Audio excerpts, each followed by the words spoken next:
जय श्री राधा रानी सरकार की, जय श्री कृष्ण भगवान की, जय श्री लक्ष्मी नारायण जी भगवान की, जय कार्तिक मास महत्म्य की। मंदिर श्री बंसी वाले महात्मा यूट्यूब चैनल की ओर से हम आप सभी भक्तों का हार्दिक अभिनंदन करते हैं। कार्तिक मास महत्म्य के 34वें अध्याय की कथा को आज हम आपको सुनाने जा रहे हैं। कार्तिक मास के केवल कुछ ही दिन शेष रह गए हैं। इन शेष बचे हुए दिनों में अपने मन को भगवान के चरणों में लगाकर भगवान की कृपा को प्राप्त किया जा सकता है। भगवान तो स्पष्ट कहते हैं कि कार्तिक मास के अंतिम 3 दिनों में भी जो मनुष्य कार्तिक मास के संपूर्ण नियमों का पालन करता है, भक्ति के सब नियमों का पालन करता है, उसको कार्तिक मास की संपूर्ण नियमों को पालन करने का फल मिल जाता है। तो कार्तिक मास के शेष बचे हुए समय में भक्ति करके भगवान को रिझाना चाहिए, उनको प्रसन्न करना चाहिए। तो कार्तिक मास महत्म्य के 34वें अध्याय की कथा इस प्रकार है। ब्रह्मा जी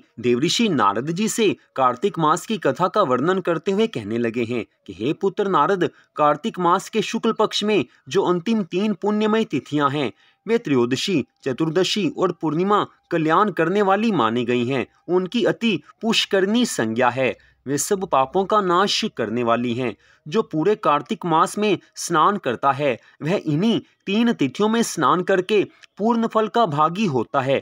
त्रयोदशी में समस्त वेद जाकर प्राणियों को पवित्र करते हैं। चतुर्दशी तिथि में यज्ञ और देवता सब जीवों को पावन बनाते हैं और पूर्णिमा में भगवान श्री हरि विष्णु जी अधिष्ठित संपूर्ण श्रेष्ठ तीर्थ ब्रह्मघाती और श्राबी आदि सब पापी प्राणियों को शुद्ध करते हैं।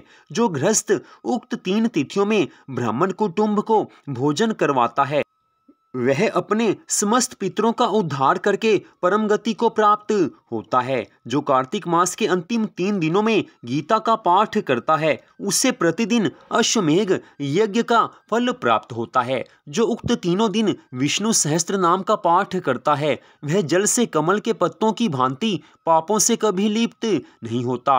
वैसा करने वाले कुछ मनुष्य, देवता और कुछ सिद्ध होते हैं। कार्तिक मास की अंतिम 3 तिथियों में सब पुण्यों का उदय होता है। उनमें भी पूर्णिमा का महत्व विशेष है। पूर्णिमा को प्रातः काल उठकर शौच स्नान आदि से निवृत्त हो समस्त नित्य कर्मों की समाप्ति करके श्री हरि विष्णु भगवान जी का पूजन करे। पूजन में श्रद्धा भावना अवश्य होनी चाहिए। बिना श्रद्धा भावना के की गई पूजा को भगवान स्वीकार नहीं करते। बगीचे में अथवा घर पर भगवत भक्त पुरुष कार्तिक मास की पूर्णिमा के दिन मंडप बनावे, उसे केले के खंभों से सुशोभित करे, उसमें आम के पल्लवों की बंधन वार लगावे और ऊख के डंडे खड़े करके उस मंडप को सजावे। विचित्र वस्त्रों से मंडप को अलंकृत करके उसमें श्री हरि विष्णु भगवान जी की पूजा करे। पवित्र, चतुर, शांत, ईर्ष्या रहित, साधु, दयालु, उत्तम वक्ता और श्रेष्ठ बुद्धि वाला पुराणज्ञ विद्वान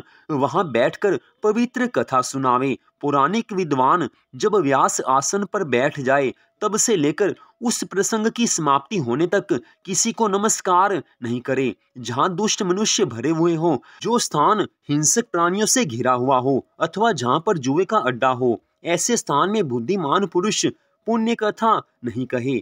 जो शुद्ध और भक्ति से संयुक्त अन्य कार्यों की अभिलाषा न रखने वाले मौन, पवित्र और चतुर हो, वे ही श्रोता पुण्य के भागी होते हैं। जो मनुष्य बिना श्रद्धा भक्ति के तथा अधम भाव लेकर पवित्र कथा को सुनते हैं, उनको पुण्य फल नहीं प्राप्त होता। मास के अंत में गंध, माल्य, वस्त्र, आभूषण तथा धन के द्वारा भक्ति पूर्वक पौराणिक विद्वान का पूजन करे। जो मनुष्य कल्याणमयी पुराण कथा को सुनाते हैं, वे 100 कोटि कल्पों से अधिक काल तक ब्रह्मलोक में निवास करते हैं। जो पौराणिक विद्वान के बैठने के लिए कंबल, मृग चर्म, वस्त्र, चौकी अथवा पलंग देते हैं, जो पहनने के लिए कपड़े देते हैं, वे ब्रह्मलोक में निवास करते हैं। यह कार्तिक मास का महत्म्य संपूर्ण रोगों और संपूर्ण पापों का नाश करने वाला है। ब्रह्मा जी आगे की कथा का वर्णन करते हुए देवऋषि नारद जी से कहने लगे हैं कि हे पुत्र नारद, जो मनुष्य कार्तिक मास के महत्म्य की इस कथा को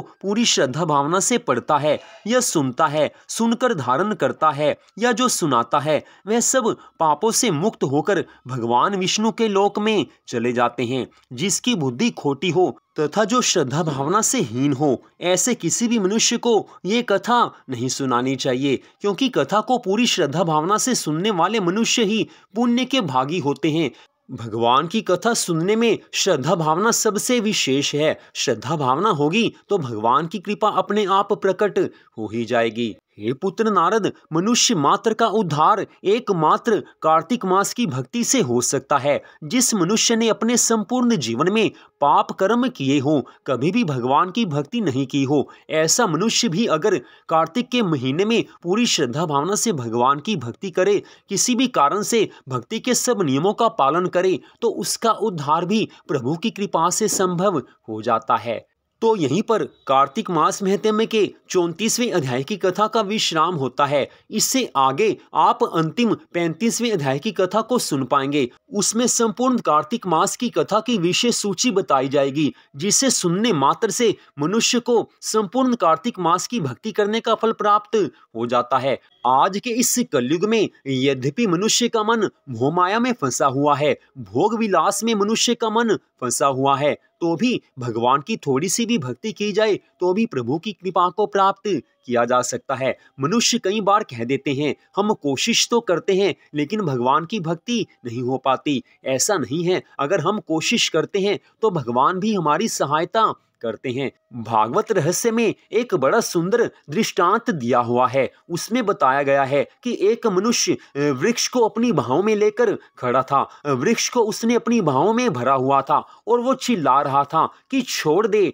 छोड़ दे, छोड़ दे। तब लोगों ने उसे कहा कि अरे मूर्ख, वृक्ष ने तुम्हें नहीं पकड़ा हुआ है, बल्कि तुमने ही वृक्ष को पकड़ा हुआ है। ठीक ऐसे ही आज हम कहते हैं कि संसार की मोह माया ने हमें जकड़ा हुआ है, संसार के लोगों ने हमें मोहजाल में फंसाया हुआ है। लेकिन वास्तविकता ये नहीं है, सच्चाई ये है कि हमने ही संसार को पकड़ा हुआ है।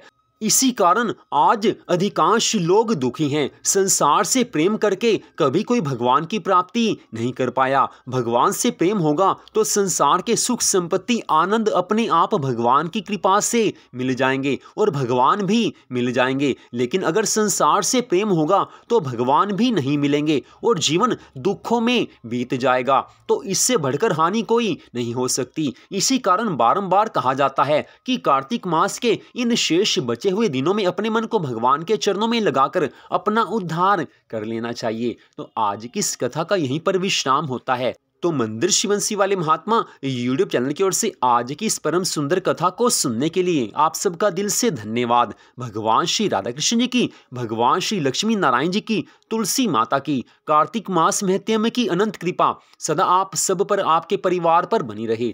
इसी मंगल कामना के साथ जय श्री राधा रानी सरकार की, जय श्री कृष्ण भगवान की, जय श्री लक्ष्मी नारायण जी भगवान की, जय तुलसी माता की, जय कार्तिक मास महत्म्य की। जय जय श्री राधे, जय जय श्री राधे, जय जय श्री राधे श्याम।